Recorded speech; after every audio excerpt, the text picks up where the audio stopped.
So you're thinking, okay, so before this coronavirus, before this pandemic, I would usually walk into an interview and get and speak to people, show them my full 3D self. You know, I can make body cues, I can use body language well, but now I just somehow landed an interview in the coronavirus situation, and now it has to be a virtual interview. How do I navigate this?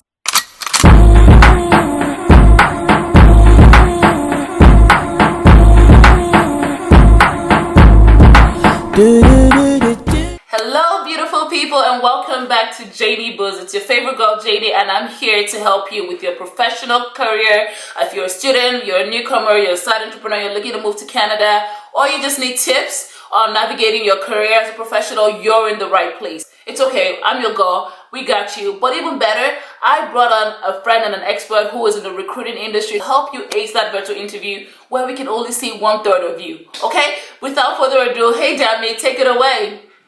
Hi everyone, Dami here. I worked as a recruiter in Canada for a while, and then I'm now currently working as a professional skills facilitator, where I help people learn what professional skills actually are, how to show that they do have professional skills, and how that can help them excel in the workplace environment. I'm very excited to be here to help you guys and teach you guys a little bit of what I know, just so you can make your mark here in the career scene in Canada.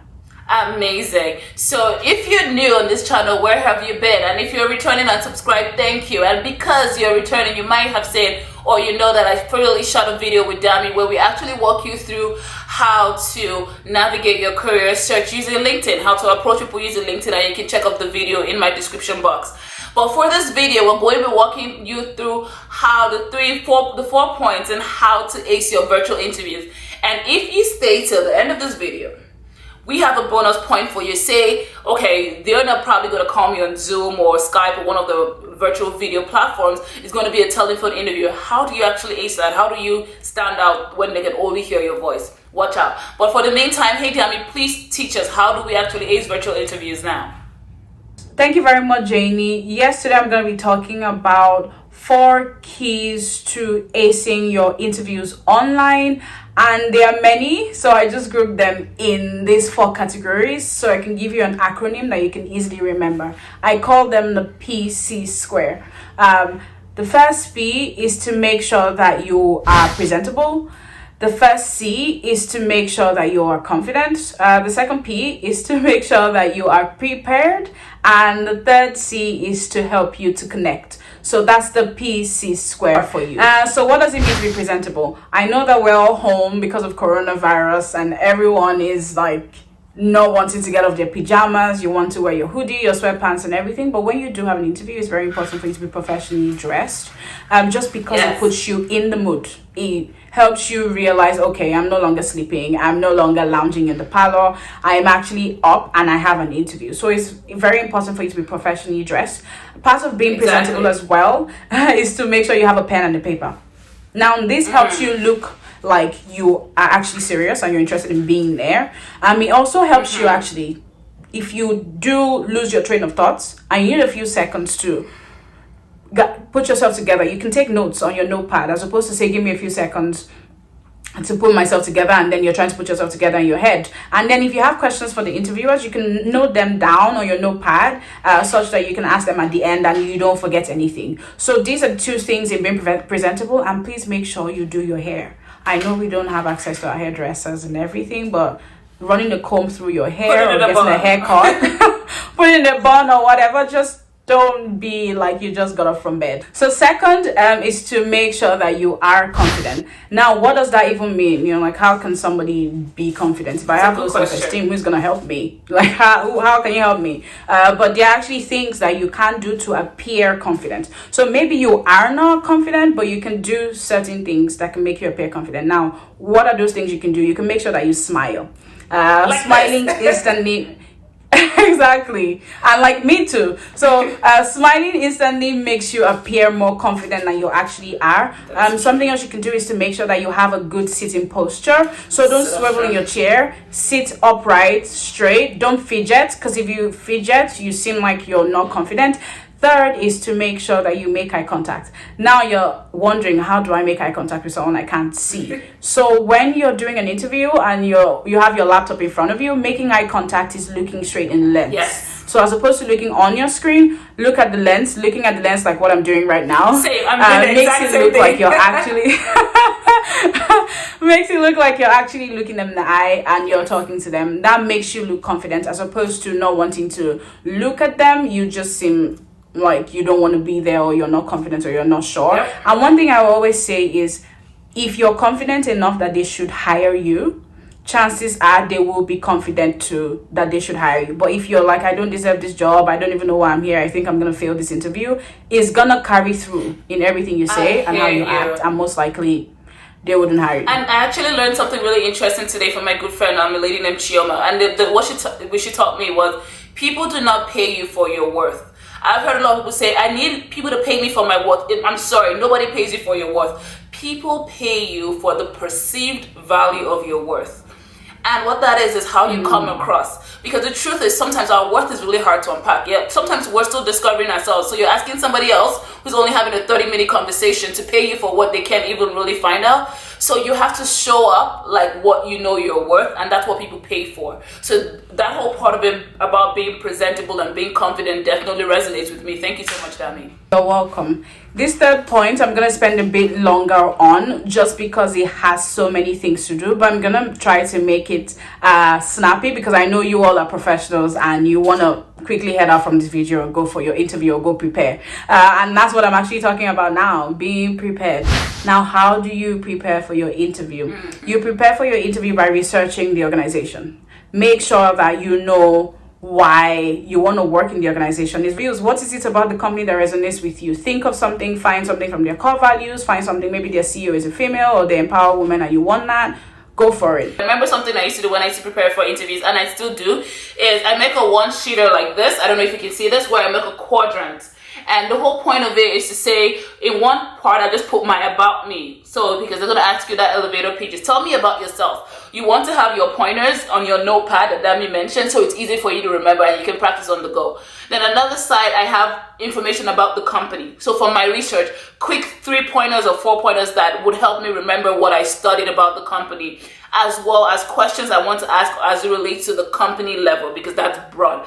And again, these questions have to be not questions you can find on the website. Don't ask questions like, when was the company founded? Really? Right? It's things that you can search. Then I'll have another quadrant for the team. Say I'm going to be joining the marketing team. I want to know more about how the team is structured. Are there different bosses? Who do I report to? How does that team process work? What tools do they use? Things like that. Then my last quadrant will be about the role specifically that you're asking me to do. A lot of these questions will come from the job description and maybe from other job descriptions as well. So that might help you in your preliminary research. And the good thing about doing it in a quadrant is that you have most of the information you need for that interview on one page. The worst thing that's happened to me is when I know I've written it somewhere on my notepad and I can't find it. And I'm like, oh God, oh God, oh God. And then you start to fidget and you lose confidence.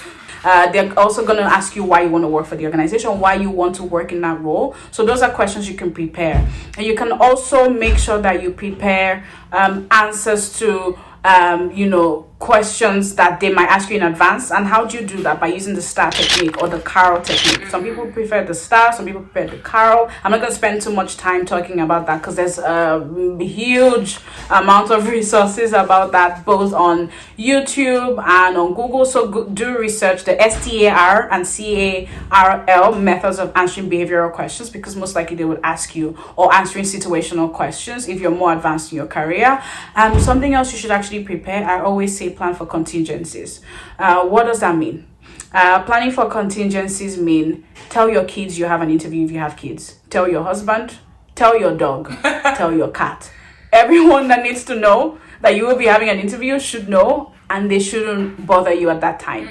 Make sure as well you have a drink of water beside you or a cup of coffee. So in case you need to drink something, you're not like, excuse me, can I get water?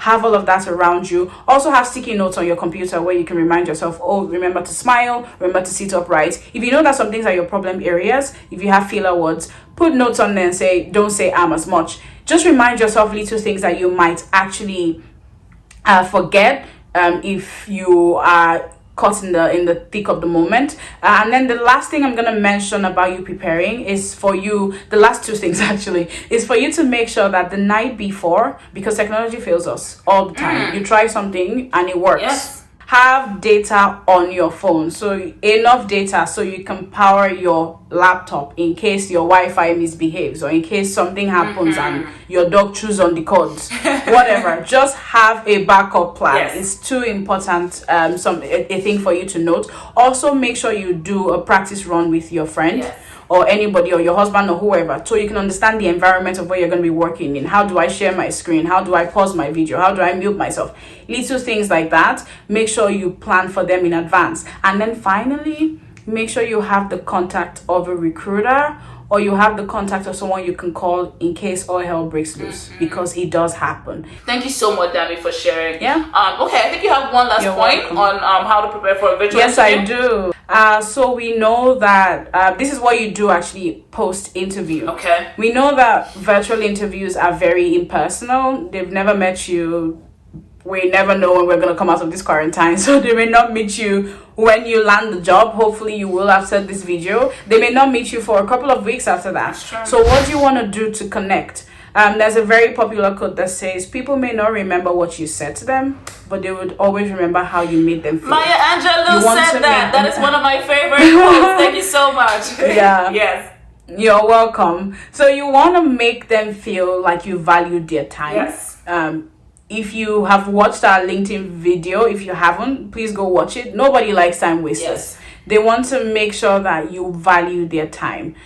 So what you want to do is to send them an email, a thank you note, the next day, just thanking them for their time. If you remember the names of your interviewers, you can send them an email personally if you have their emails. If you don't, you would have a recruiter or a point of contact. Email that person and say, this Janie interviewed me, help me thank Janie. I really enjoyed her story about her cat, or XYZ, something specific you remembered about the situation, and then thank the person for their time. And then also, as a bonus, even during the interview, how do you connect with people? Pay attention.